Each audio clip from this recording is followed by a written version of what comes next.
What is going on, guys? On this video I will share with you how to get from the App Store or Google Play Store two WhatsApp apps for free and super easy method, and you can have them on the same phone, iOS or Android, as I mentioned, with the same features on both and even new features on one of them. So with no further ado, let's begin. You go to the App Store and search for WhatsApp for Business. I will drop an iOS link below, and with this app, after you install it, you should know it has the same developer of the original WhatsApp app.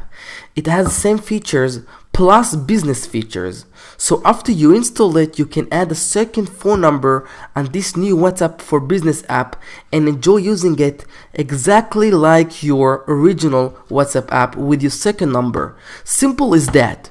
Done. Go ahead and try it out.